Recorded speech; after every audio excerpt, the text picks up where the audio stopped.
Well, a lot of people are following a gluten-free lifestyle now, either because of necessity or because of choice. And we're talking gluten-free right here in our Fox, Connecticut kitchen right now. Kim Snow is the chef and owner of Aleia's Gluten, joining us in our Fox, Connecticut kitchen.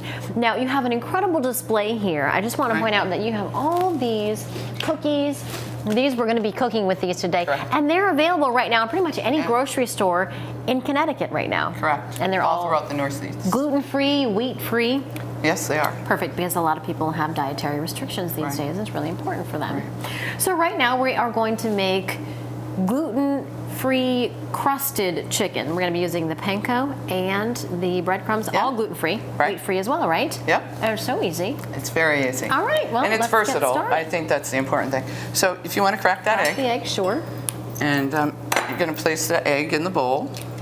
And we're just going to add a pinch of salt. And what the pinch of salt does is it breaks down the Alizé, which is that white thing you see, from the yolk.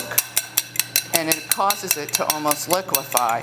And that's really important because, believe it or not, one package of chicken, this one egg, will bread this whole package you don't of have chicken to add one water time. Or anything to it, just that one egg. Just the one egg. Okay. So once you're done breaking it up, you're going to want to start making your breadcrumbs. So we're going to come over here. Yeah.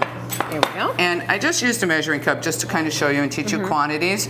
So it would be a quarter of a cup of the breadcrumbs. Quarter cup of the panko. Quarter cup of the panko. And probably a little less than a quarter. This is grated Parmesan cheese. And you're going to mix this together. Doesn't take long. No? And I think the neatest thing is that it coats. The standard breading procedure is usually flour, then egg, then your breadcrumbs. But this is just, so we're going to put that back over here. Yeah. Another important thing, and the reason why they look scallopini in shape, is because when you go to cut the chicken, we cross-cut it. Right, make them nice and thin. So that, and if you angle your knife, this is probably the only piece that needs to be pounded. No, that's okay. And then I go right into the egg.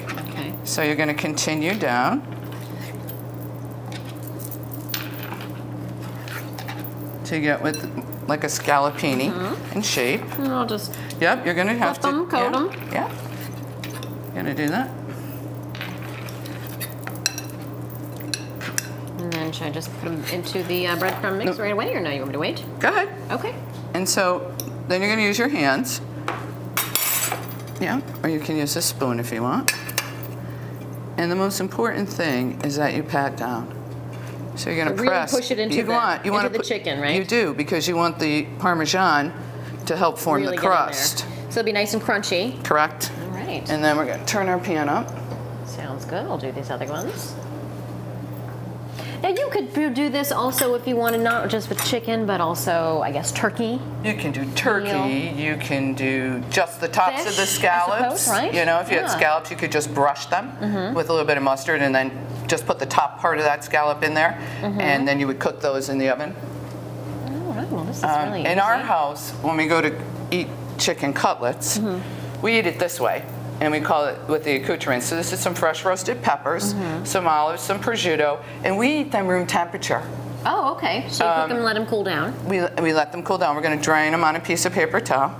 Oh, you're good. Now, tell me a little bit more about your business. It's really taken off. You have so many products available right now, all gluten-free, wheat-free. You know, are you... We're a family that runs a company.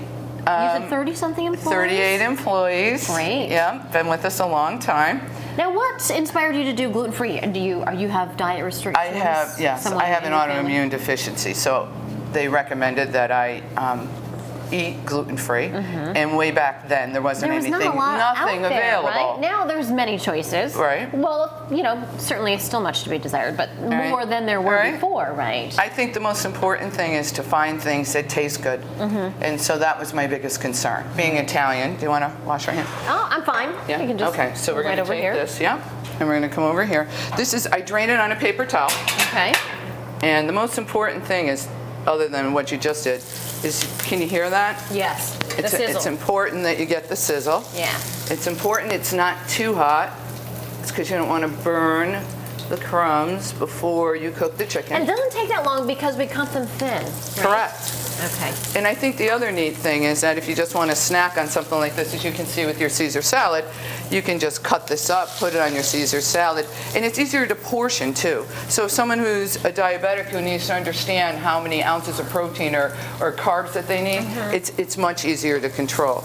You're going to go to golden brown. Fairly quickly. Yeah. Good olive oil always helps. Yeah. Okay, we only have about 30 seconds, so we want to make sure we can check out all of the completed items here because you have such a great display of everything and all the ways you can use it, obviously, with the Caesar salad, sort of like a chicken parmesan. This is a chicken parm. I just did it this way to show you. So what would happen is we would cook up the whole pound. Okay, that whole pound gives you about 16 to 17 scallopini pieces. And you can use this throughout the week. So you know how hard it is to work and be able to come home and cook. So for us, this would be a dinner for us. Right. So I might have made it on Monday and we'll have this on Wednesday. You get 3 or 4 meals out of it, maybe more. Exactly. All right. You can place them in the freezer.